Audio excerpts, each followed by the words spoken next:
This is Undaunted.Life, a man's podcast. I'm your host, Kyle Thompson. Let's get into it. Welcome back to The Forging Table. The mission of Undaunted.Life is equipping men to push back darkness with content that forges spiritual, mental, and physical resilience. At The Forging Table, you'll see a group of regular guys forging spiritual resilience by digging into God's Word, and we're welcoming all of you to come along on that journey with us. We got OG Matt in the house, and we got Russell Eustace in the house. Not sure why I said your last name, but just in case anybody wants to find you online. But then, guys, we've had a lot of firsts on The Forging Table, okay? So we've had, the best Sunday school teacher in America. Shout out Terry Fakes. He came on here and did some. We had a pastor from our church come on here. And so shout out Jay Reisner. And then we had on any given Sunday, one of these two guys might be the best preacher in America. We had Joby Martin of Church of 1122, shout out, and also Matt Chandler of the Village Church. They came on The Forging Table. But none of those guys have ever represented, and by represented, I mean represented the United States in the Olympics. It's never happened before. We have never had a bona fide, certified Olympian at The Forging Table, but that is until this very, very moment. Really? Because we would like to welcome on your maiden voyage, Sam Hazewinkle. Welcome to The Forging Table, my friend. It's awesome. Happy to be here. I'll tell you, I can wrestle in front of 10,000 people.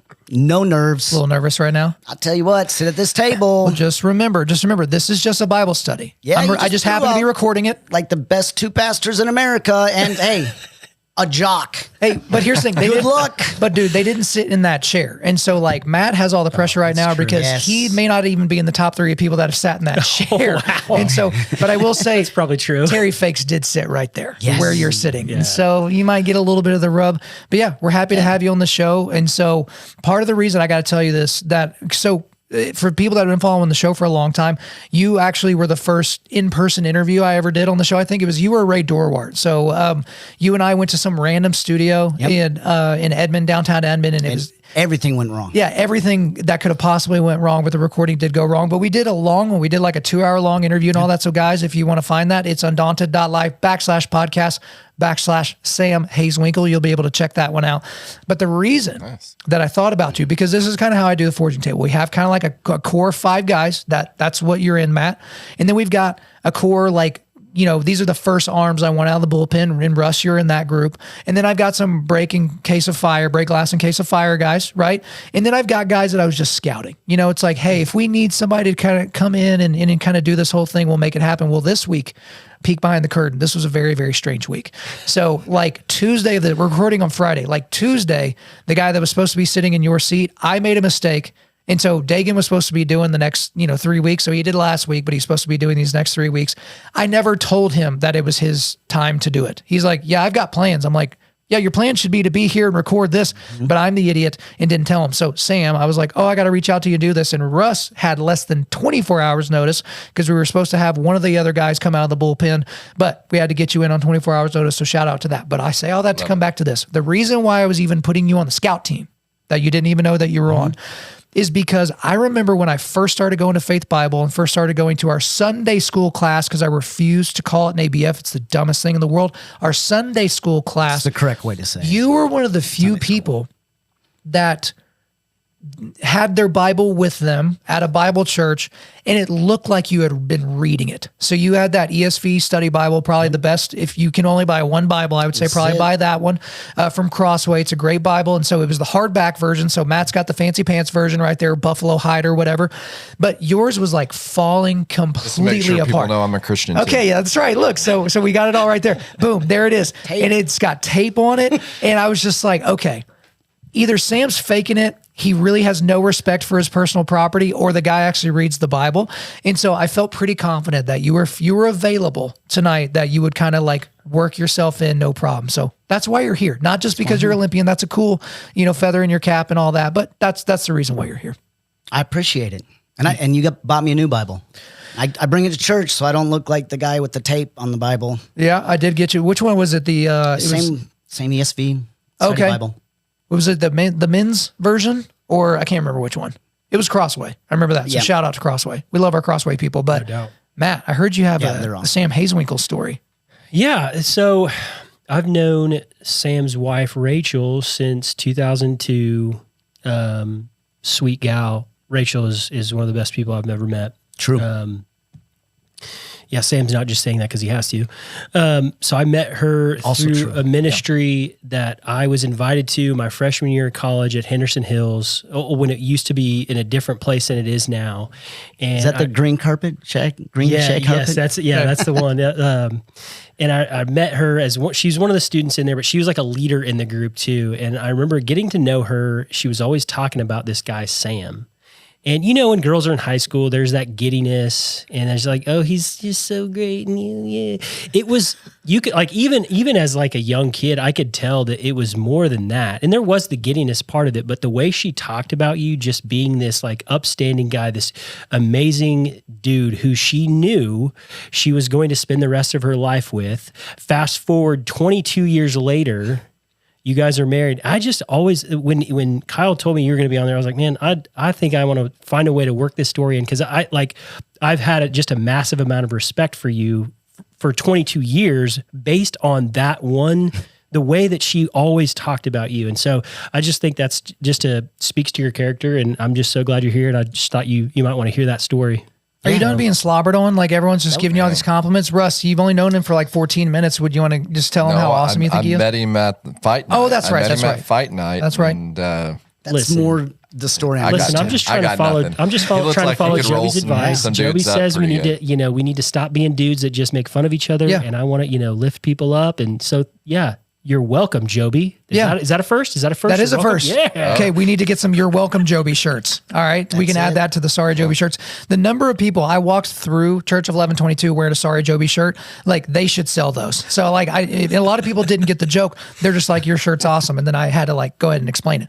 Now I will go ahead and say we need to get to your 3 questions, because every time there's someone's maiden voyage here on the Forging Table, you have 3 questions that you have to answer in 2 minutes total. So 3 questions in 2 minutes, and it's: how'd you become a Christian? How do you like to study the Bible? And how does your brain work? How'd you become a Christian? How do you like to study the Bible? How does your brain work? 2 minutes. Ready, go. Became a Christian. I was 6. My dad led me to the Lord. It's like Romans Road. I was like, in bed, like, man, I don't want to go to hell. And I know. Hell sounds terrible. I want God to be my savior. I was like, Dad, how do I do it? What do we do? He walked me through the Romans Road, got saved, and like the next week, told everybody, I was like, I'm a new baby. They were like, your kid is crazy. Yep. And those that know, I'm new baby. That's right. Yeah, so it was great. Next question. How do you like to study the Bible? Oh man, I read it like through a wrestling filter.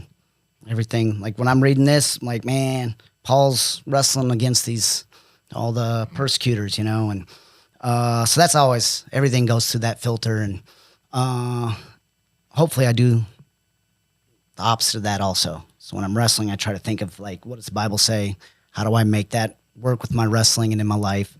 But that's, I don't know the fancy words for how I study. We only use theological terms at this table. Ecclesiastical. There's the first one. You need to use a lot more. Ecclesiastical. Okay. Very good. Context. Yeah, context. That's a great one. Okay. Last one. How does your mind work? So are you like a slow processor, or are you like, Most quick definitely. to the point? Okay. No, I'm the guy that like 2 a.m. I'm like, oh, that's what I should have said. Would have worked great. It's gonna be terrible, because you're gonna record for the next few weeks, and you're just gonna be like, I did it especially last if you time go I was back on your show. I was like, oh my goodness, there's so much better ways. Do you go back and listen to it, and you're like, I know the point I was trying to make, but you're like hoping that you say it, and then you don't, and you're like, wow, I was really stupid 2 weeks ago, and I don't feel like I've gotten any better. Kyle actually told people to go back and listen to that episode. Should I not have? Great. I don't remember it being terrible. It's a good episode. I listened to that episode. It's great. I appreciate it. Yeah, it wasn't bad. There was a little bit. So you asked me one question like 6 times. This has been on his mind. Yeah, it is. Let's go. This is your time. Yeah, you kept asking. What was the question? How do you make the Olympic team? And in my head, I'm like, it can't be that simple. There's got to be more. I'm forgetting something. So I kept kind of avoiding it. And like, you got U.S. Open. Yeah. If you're top 7 at that, you go to the Olympic trials. It's like, man, there's got to be more. You got like another qualifier? No. Well, there is more. There's like 20 years worth of wrestling before that point. And so you kind of had to develop some things along the way. Yes. The math is simple, but the journey's not. Yes. There you go. I think that's what you were asking, though. Is that Lord of the Rings or something like it? No, I just came The up seven with that. shall be Is that one. not, it's another T-shirt. We have a strict no Lord of the Rings references policy at this table. That whole trilogy is garbage. Sorry, am I still? Yeah. Do we need to go there? I've broken that. Have you not I've known broken this? that so many times. Whoa. Yeah. There's a lot of walking. No, we're going to talk about this. There's a lot of walking. We're going to talk about this. The I book. did not know you felt that way. Did you read the books? No, he's never read the book. Very No. similar. No. Okay. So here's the thing. I'm not big into sword and sorcery and all that kind of stuff and like Fantasyland stuff. But like in high school, when I think It's Middle Earth, sir. Jeez. Okay. All right, nerds. All right. So this is what happened in high school. I think the third one came out when I was in high school. I'm not sure what's the third one. The Return of the King. Okay. Yeah. Where the nerd takes the other nerd up to the top and, lets him throw the ring in and all that. So I was like, good, I'm not going to watch this. I don't like sword and sorcery. I don't like fantasy stuff. And my buddy swore, Brent Smith, he told me, he's like, no, dude, it's not sword and sorcery. Like, I think you'll actually like it. It's just like an epic, a fantasy epic. And I was like, oh, okay, cool. So I rent the first one probably from Hastings on VHS, maybe DVD. Shout out Hastings. I'm not trying to say anything crazy, but my parents literally made thousands of dollars per year. So we may have had a DVD player. And so in the first 5 minutes, there's a wizard and a sword fight. And I was like, you said there wasn't sword and sorcery, a wizard and a sword fight. Okay, so we were already off to a bad start. So 3 freaking hours later, the first movie is done. And I'm like, okay, well, wasn't really feeling it. Didn't really understand all the pointy-eared people and all the weird, names and different things like that. Okay. Hold on, I thought you loved 300. Yeah, it's great. But that Sword fight. What? No, that's sword and sorcery. No, just because there was sorcery in there. Just because there was what do they call it? People oracles. Did I just catch him? Did I just catch There him was here? sorcery in there. No, because I'm in the middle of my story. You can catch me later, or you can catch me never. outside. Yeah, catch me outside. How about that? All right, but here's the thing. So I'm like, all right, it's a trilogy, right? So you watch the first one, and it's just setting the stage, right? Because very, very. I wouldn't say if you're doing something that was meant to be a trilogy from the beginning, the first film's typically not the best, right? If it's a trilogy that they just started adding onto later, it's probably not going to be great. Okay, so then I get to the second one. What? Twin Towers? Twin Towers. Twin Towers. Okay. Maybe it is. No, it is the Two Towers. It is the Two Towers. Two Towers. Okay. Not Twin Towers. So, yeah, whoops. Different story. Too soon. So I almost fall asleep watching the first movie. I straight up do fall asleep watching the second movie. I was so unbelievably bored, but I did wake up in time to hear the only funny line apparently from the entire trilogy, which was something about taters. I don't know, like one of the little elf dudes was talking about taters, potatoes. I think I remember that thing. And then I just don't finish the second movie and I was like, I've wasted 6 hours of my life. I'm not doing another 3 hours. So I just completely skipped the third one. Yeah. I couldn't believe how bad and how boring it was. Listen. And I know I'm like the biggest minority on that entire thing because I'm like the only human being I know of that thinks it's lame. But the people are like, oh no, you got to read the books. It's like, oh, okay, so I've wasted 6 hours. Now I need to waste like 6D more hours to read the books just to go back and rewatch the movies I didn't like the first time. Listen, to combat what Kyle is saying, one of the men who is so instrumental in the faith walk of one of the greatest minds that have ever lived, who is C.S. Lewis, J.R.R. Tolkien, True, was so good at retelling in a way that was captivating and exciting the true myth of Christ, puts these 3 books together. Yeah. And tells a story of basically our walk as Christians and how we fit into God's world and all the things that God has created and what the ultimate goal is and what the ultimate outcome is the Lord of the Rings. And I will say when I first saw the first movie, I went on senior skip day. I had no idea what it was. One of my friends said, "Hey, this movie is going to be really cool." I had no idea it was a trilogy. Sat through the whole movie and it ended on a cliffhanger and I was like, this was terrible. Yeah. What do you like? There's no closure at all. He's like, yeah, there's gonna be 2 more movies. I was like, oh my gosh, I had no idea. I had no idea what these were. But then, you read the books and you read the stories and it's kind of our modern day, Pilgrim's Progress. I would say it's kind of like Pilgrim's Progress. It is a book that you should read, to help you understand some biblical truths. There's a lot of Catholicism in there, but it does really help you understand some really good biblical truths about our world. The things that you don't like, the sorcery and swords. Yeah. I love it. It's like I don't even understand how you can say you don't like it. It's like any kid likes mud. Shall not pass. Right. I don't know. And it has like one of the greatest 3 a.m. stories, 3 a.m. friendship stories ever. Yeah, that's why you brought it up. I've heard you bring it up I've told that story on this podcast. Well, for those that didn't hear it the first time, I'll go ahead and tell your silly little elf story. I'll tell it short. It's not. It's two hobbits. So in the story, there is a person named Frodo, and he's chosen because he's small and he's kind of the guy who's just, you wouldn't expect him to be the hero of the story, which is what God does throughout the Bible. He paints straight lines with crooked sticks or crooked pencils.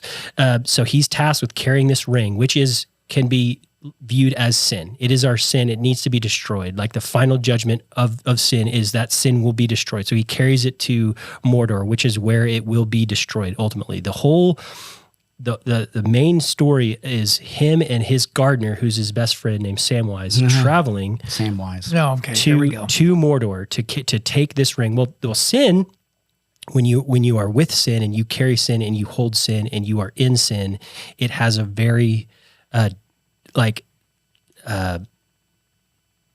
very bad effects on you. I can't think of what else to say. So he's carrying this ring, and it starts to control him. It starts to change him. He starts to become this dark person. He embodies sin, and he gets to a point where he can't physically go on anymore. And they're at the foot of the mountain, Mount Doom. They're almost to the end, but he physically can't walk anymore. And Samwise, who knows he cannot carry the ring, it is Frodo's ring to carry. He can't carry that burden for him. He says, I can't carry it for you, but I can carry you. He picks up Frodo, slings him over his shoulder, carries him up the mountain, and helps Frodo complete his task, which is ultimately ending sin and destroying sin in that ring.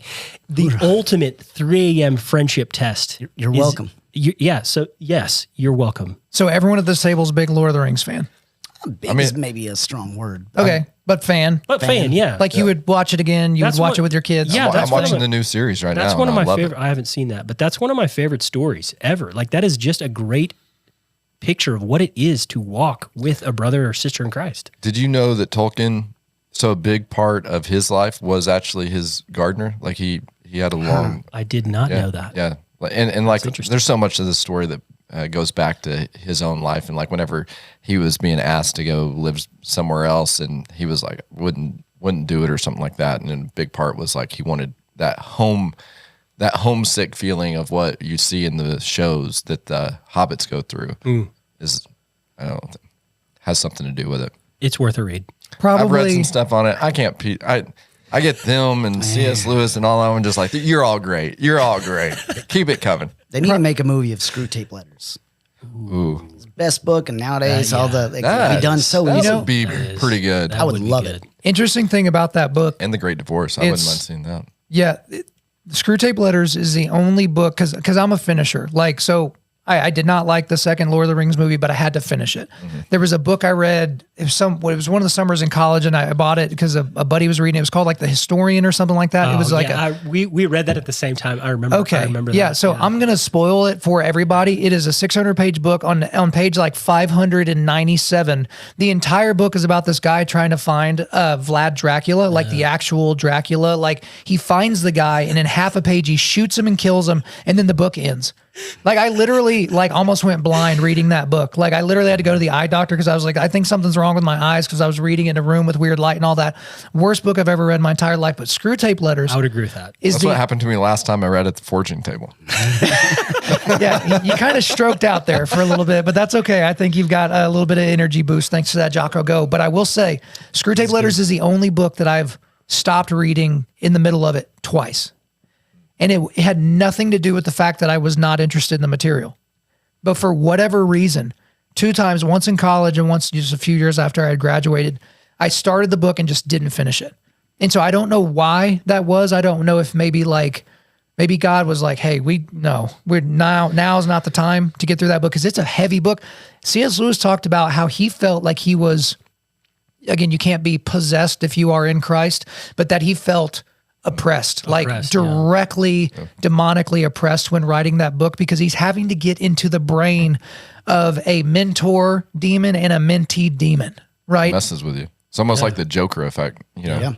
Yeah. Talking about playing that role and how demented they kind of have to get themselves to be. Yeah. Oh, for sure. Yeah, I think I remember they were talking about how Heath Ledger like got a. That's not why though. What? It's because the movie before that was Brokeback Mountain.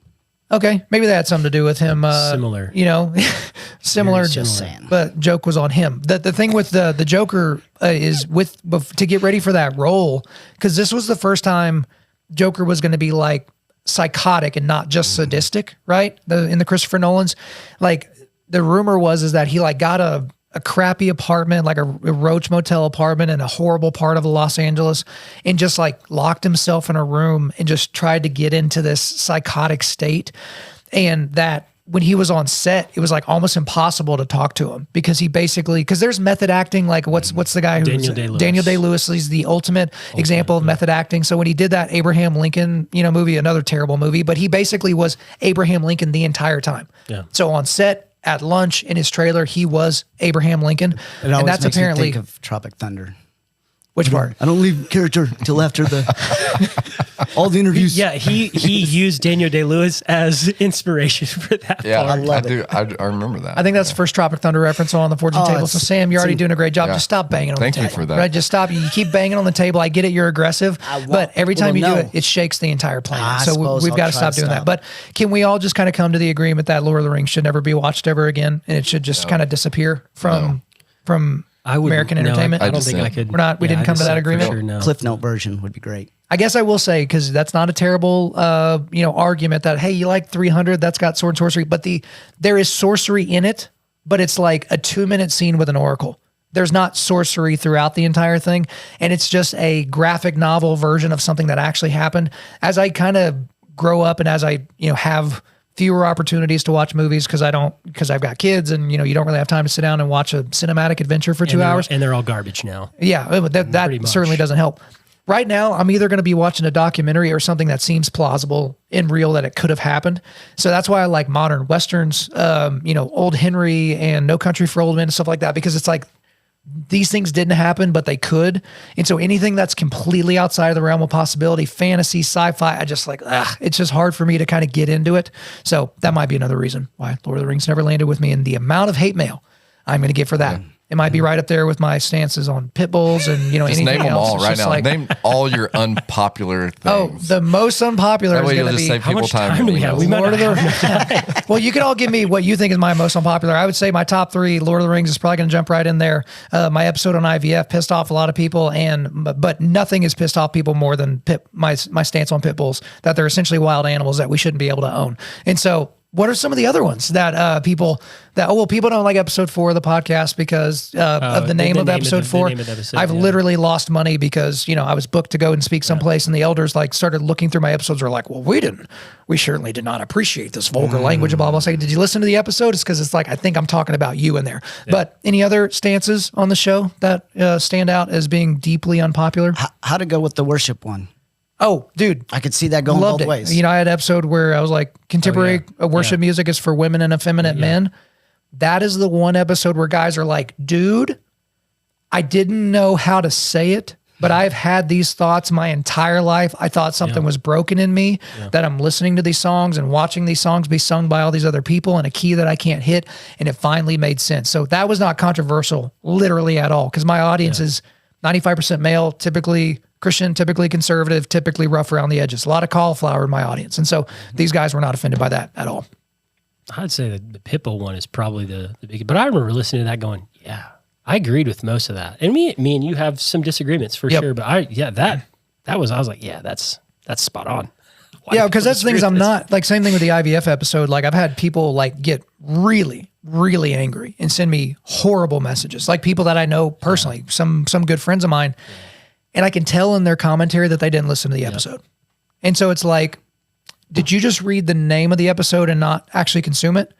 Because I gave a 45-minute explanation as to the moral issues with that process and the procedure. Those people weren't listening to their first grade teacher who told them to never judge a book by its cover. Right. And that's essentially what they did. And they're like, well, I don't have to. I was like, so you can surmise from a handful of words on the episode artwork what I spent 45 minutes elucidating? You have that capability. That is incredible.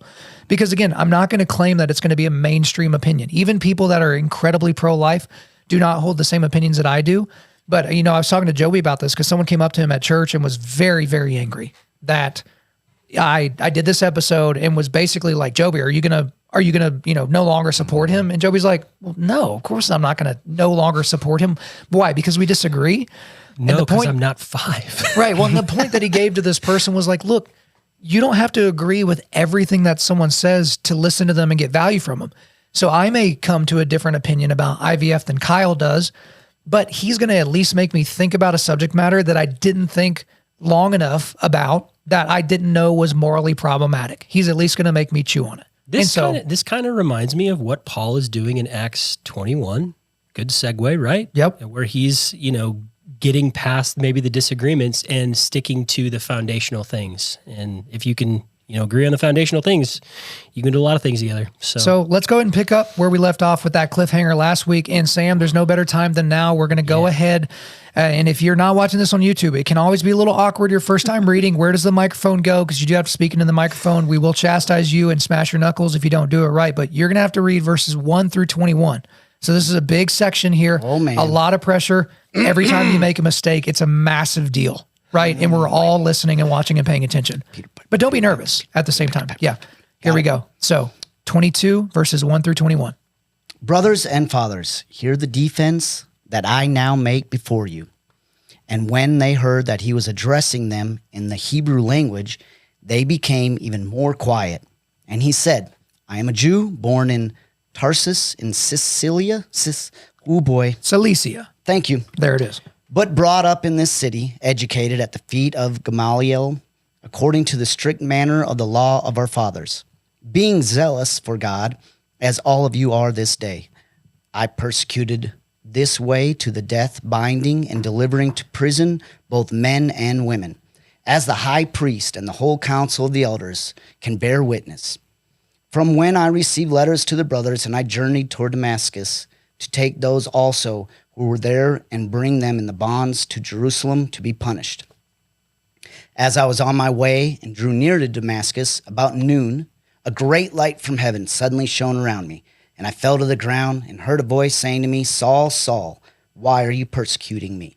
And I answered, Who are you, Lord? And he said to me, I am Jesus of Nazareth, whom you are persecuting. Now those who were with me saw the light, but did not understand the voice of the one who was speaking to me. And I said, What shall I do, Lord? And the Lord said to me, Rise and go into Damascus, and there you will be told all that is appointed for you to do. And since I could not see because of the brightness of that light, I was led by the hand by those who were with me and came into Damascus. And one Ananias, a devout man according to law, well spoken of by all the Jews who lived there, came to me and standing by me said to me, Brother Saul, receive your sight. And at that very hour I received my sight and saw him. And he said, The God of our fathers appointed you to know his will, to see the righteous one, and to hear a voice from his mouth. For you will be a witness for him to everyone of what you have seen and heard. And now, why do you wait? Rise and be baptized, and wash away your sins, calling on his name. When I had returned to Jerusalem and was praying in the temple, I fell into a trance and saw him saying to me, Make haste and get out of Jerusalem quickly, because they will not accept your testimony about me. And I said, Lord, they themselves know that in one synagogue after another I imprisoned and beat those who believed in you. And when the blood of Stephen, your witness, was being shed, I myself was standing by and approving and watching over the garments of those who killed him. And he said to me, Go, for I will send you far away to the Gentiles. Sam, not only are you talented at throwing people on the ground and keeping them there, apparently you're good at reading out loud. So bravo, bravo. That was excellent. Yeah. That was really well done, man. Appreciate it. Congratulations. Well, yeah. So we got the cliffhanger from last week. This is Paul's first of 6 defenses that he's going to give for himself.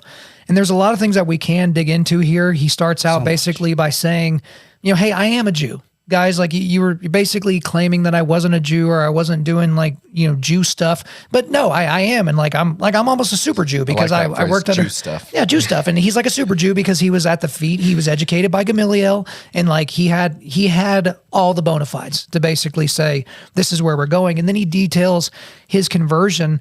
And by the end of this section in verse 21, we get to the bridge that was too far for the Jews that were basically putting him on trial, is because he wanted to be sent, or he was sent to basically, preach to the Gentiles. That's where we kind of see some racial pride bubbling up right in there. Because again, we don't really understand. We think Bloods, Crips, we think, things like that. We think we understand.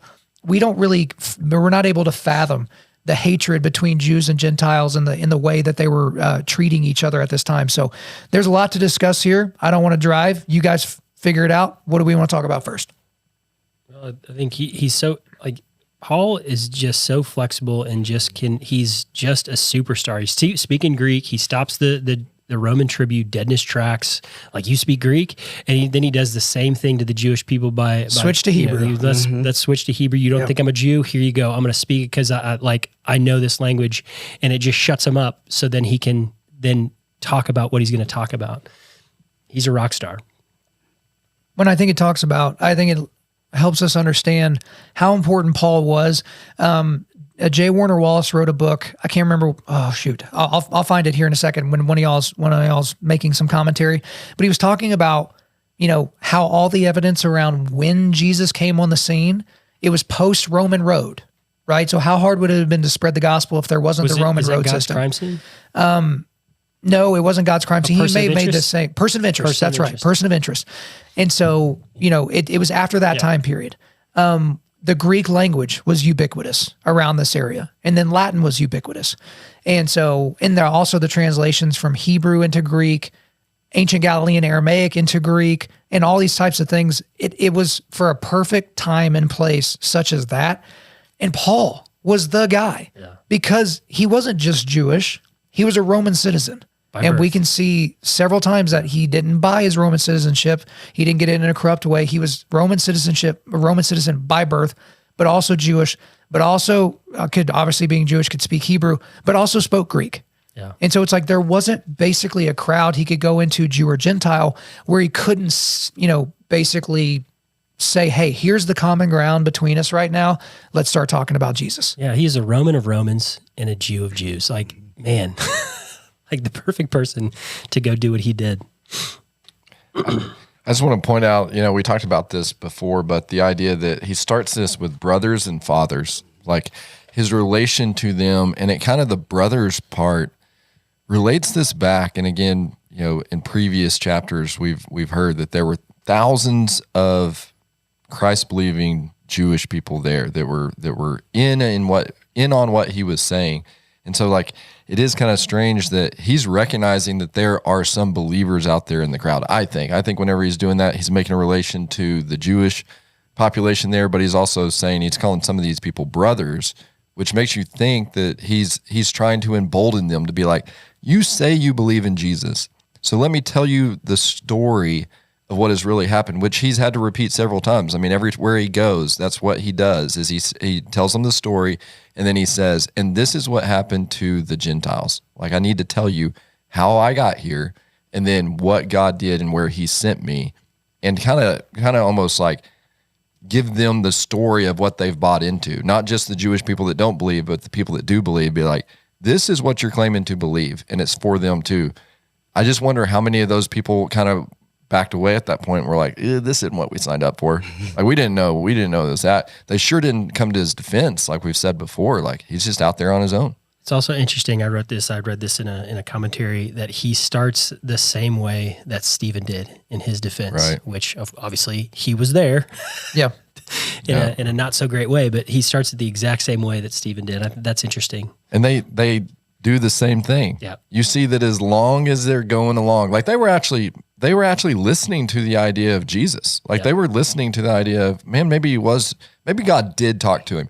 It's strange that they thought that maybe God did talk to him until he told them that God talked to him about accepting people that they didn't want to accept. Right. And then they were like, no, that couldn't be true. I can believe everything else. Like you may have seen Jesus, who he killed, may have come back and given you a mission to go spread his word. And I'm good with all that. I'll keep going. And then all of a sudden he said to the Gentiles, and they were like, yeah, that's so weird how it's like, okay, this guy is God. He dies. He raises himself from the dead, and they're like, yeah, that all tracks. Yeah. And then you got to be friends with people you don't like. Now that just can't be true. Right. But that's what I mean. Like, that's a good point. I've been in churches, or I mean, we've all been there. We've all been there ourselves. Where we're like, as long as you're not calling me to do that, or to Well, and that was like how it was done. Somebody comes in and is like, hey, Jesus saved me on my way here. He talked to me. And he said that bestiality is okay. Love you. It'd be like, no, I don't believe you. I don't believe you either. He's throwing out something crazy to them. I like your point. Yeah. Like it seems so far off of what they thought. From what they're used to. Right. I think and it had to happen. It had to happen.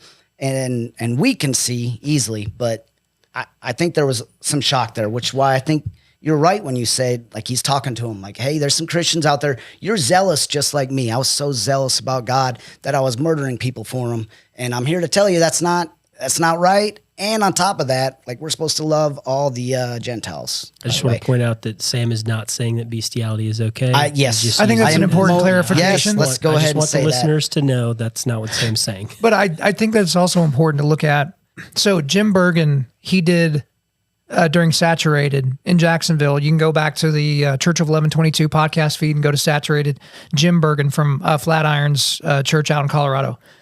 He did a sermon and made some points. And I mean, the level of energy that was in that room that night was astonishing. And he really lit it up. But he was like, hey, if you build a church, don't be shocked when lost people show up. Because the point he was trying to make is, what level of lostness are you guys okay with? Because he was talking about one point being on like a deck or something like that with like a dozen guys that were heroin addicts. He's like, are y'all okay with that level of lostness? Or are y'all okay with those types of people coming to the church? There was a guy that talked to him in his bathroom. So he's at the urinal. Guy comes out of the urinal and he looks a certain kind of way, and he basically admits to the pastor right there, like, I've been delivered from gay porn and like, these gay hookups and meetups and blah, blah, blah. And he just starts hugging Jim like in the bathroom, like assuming he had done his business at that point. But he's like, what about this guy's level of lostness? Are we okay with this guy's level of lostness? And so that's one thing here as well, to where it's like, yeah, okay, I'm with you. Ooh, no, I'm not that with you. Yeah. Like I have levels to this, and I have decorum, and I've got things, and I've got expectations. And you think about it, I think this was like an Eminem lyric, so not the greatest source of this particular piece of information, but it's like, when you're younger and you're coming up, you're taking risks, you're swinging for the fences because you're trying to get stuff. But then when you got mansions and you got, platinum records and all that, now you're trying to maintain stuff. Yeah. Same thing with fighters. You're about to, I forget it, which guy said, if it was Sugar Ray Leonard or Marvin Hagler or whichever, but they're like, it's really hard to get up and run in the morning when you wake up in silk sheets. And it's like, you spend your entire life on the come up and then you arrive. But in order to stay there, you've got to do a lot of the same stuff you did on the come up. And so that's where there's a I guess, ministry aspect to all this as well, based on what you were talking about, Russ. Yeah. Other thoughts before we move on to the next section? Yeah, hit. Yeah, I got a couple more. Yeah. I love how calm he is. Like, doesn't seem to have any emotion. Like, they want to tear him limb from limb. And maybe it's because he's done it a few times already. Practice makes perfect. Yep. Or more likely, he knows the Old Testament. He knows the Bible. Like, God tells you, fear not, I'll be with you. You can face 10,000 people and I got your back. And you see it. He's so calm in it. And a little bit, he knows what they're doing. He was a persecutor for forever long. Yep. He's kind of in the zone here. And it's fun watching him work. And it feels like he's got him. Like he's got the crowd. He's got it under control a couple times. We'll see it in the next few chapters. And then he'll come back to like, this is why God put me here. And then they hate him again. And I love that in my mind, it's a fight for him. Like, here, I got it won. I can get out of jail and I can go keep preaching God's word, but that's not what he's about. Like, God brought me here to say that, hey, we're going after the Gentiles. Like, that's what we're doing. He also lays down the case for, it doesn't matter, like, you're never too far gone for Christ to save you. It's like, he's not, I think we should all pray that our kids' testimonies are not very long. Like, that should be our prayer. We should not, I don't want my kids to hit rock bottom before they find Christ. But regardless of where you are, like I was the worst of the worst, Paul is saying. And even though I did all these things, Christ said, go, for I will send you far away to the Gentiles to go preach my message. And so he's laying, it doesn't matter. It doesn't matter what you've done. Christ is here. You can lay it all at the feet of Jesus. You can lay it at the cross, and it's all forgiven. Amen. So there's no excuse. Before we move on, I did want to remind everybody about a couple of folks. These are not paid ads. This is just great resources for you guys.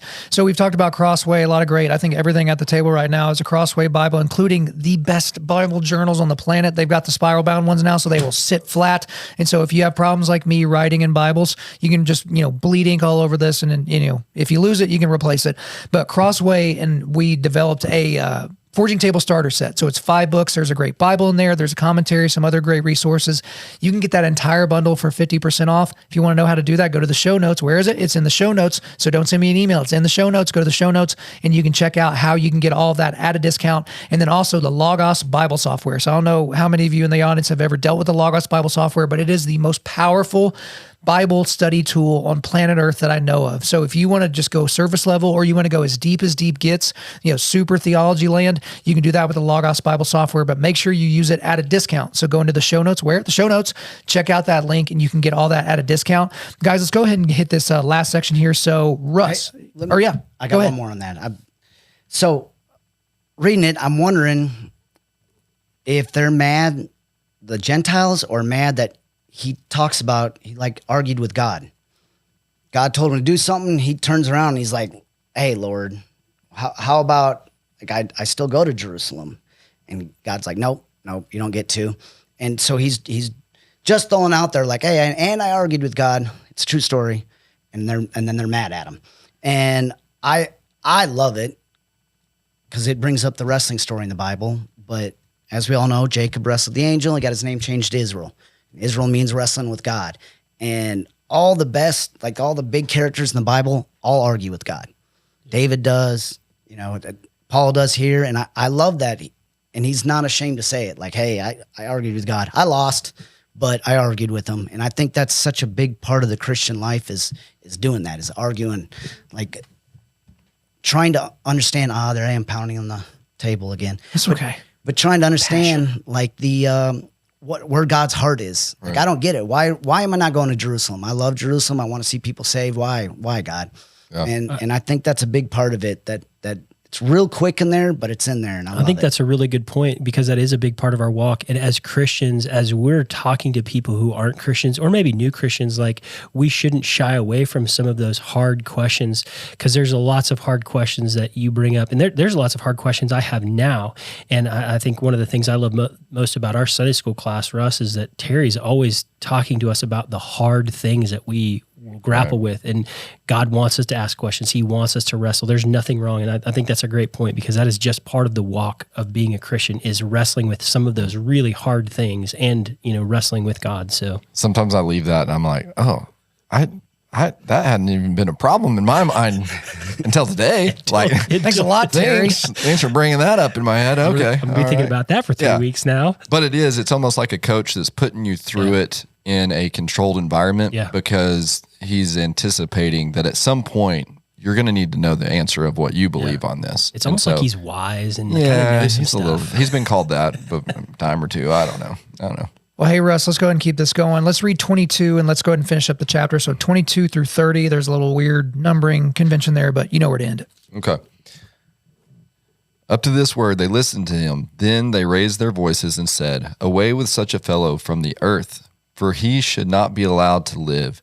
And as they were shouting and throwing their cloaks and flinging dust in the air, the tribune ordered him to be brought into the barracks, saying that he should be examined by flogging, to find out why they were shouting against him like this. But when they had stretched him out to be whipped, Paul said to the centurion who was standing by, is it lawful for you to flog a man who is a Roman citizen uncondemned?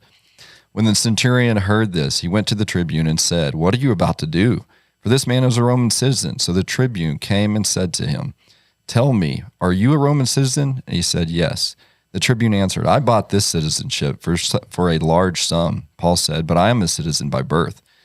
So those who were about to examine him withdrew from him immediately, and the tribune was also afraid, for he realized that Paul was a Roman citizen and that he had bound him. But on the next day, desiring to know the real reason why he was being accused by the Jews, he unbound him and commanded that the chief priests and all the council to meet, and he brought Paul down and set him before him. So not as much of a cliffhanger as last week, but guys, I've been mad a lot in my life. I've never been so mad that I flung dust into the air, but the fact that they mentioned it makes it seem like when you fling dust in the air that you are really mad, like murderously mad. But, the examined by flogging here, guys, this was a Roman interrogation technique.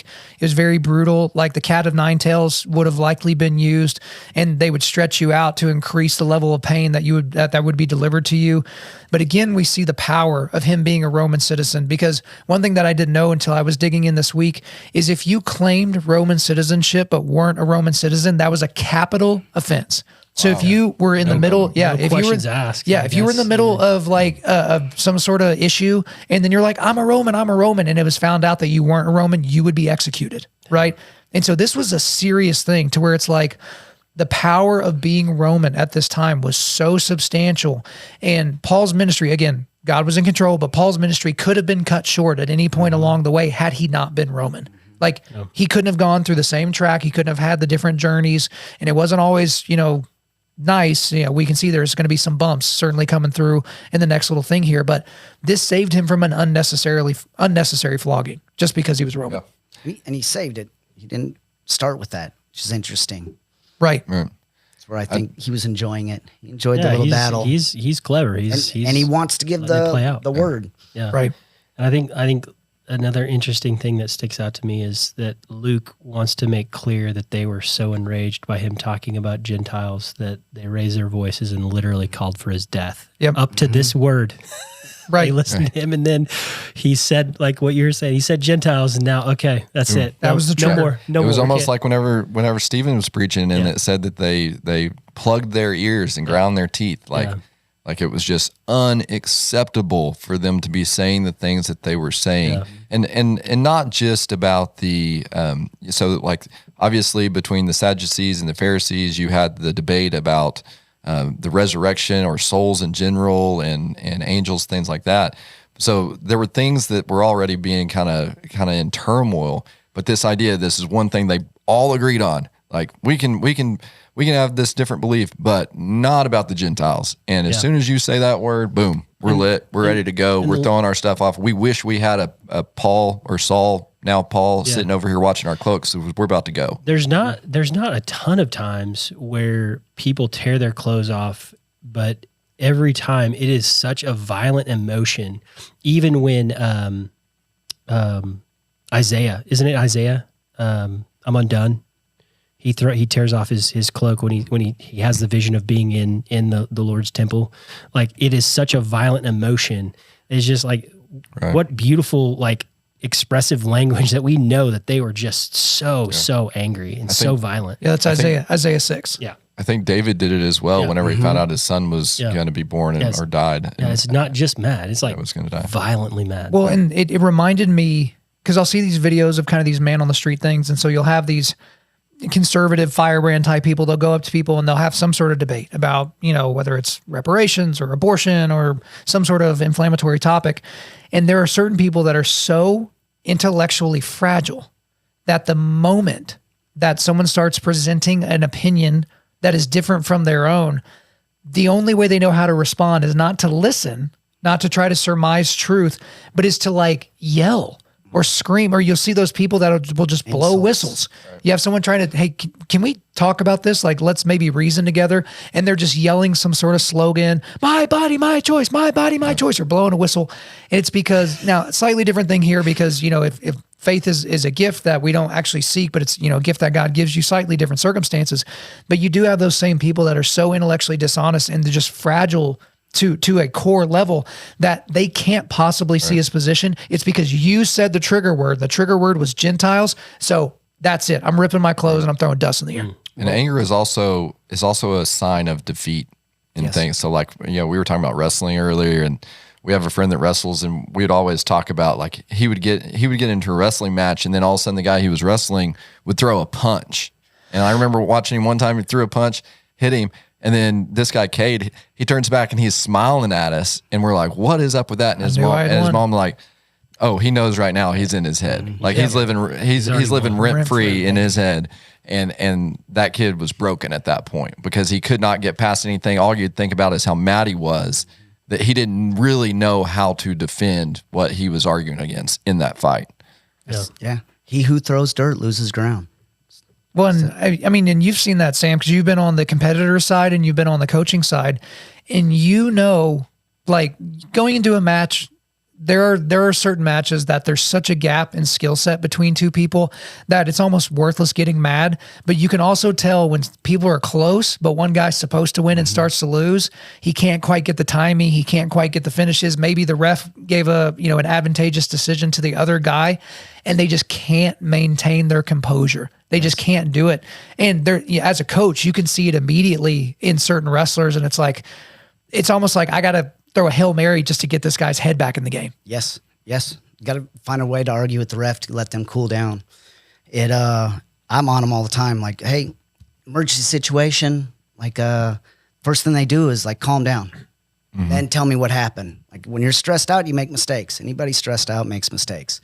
So we want to get them stressed. We don't want to be stressed, which Paul was not stressed. It was impressive. It also is a good call. Cause like when you're learning sports, like, I remember when Nick Saban came into Alabama, and the second year they were there, they did a big story on, at the end of every practice, they'd be tired, they'd be like worn out, and he'd do like a 2-minute offense, and they physically couldn't go, but they did a fourth quarter 2-minute offense.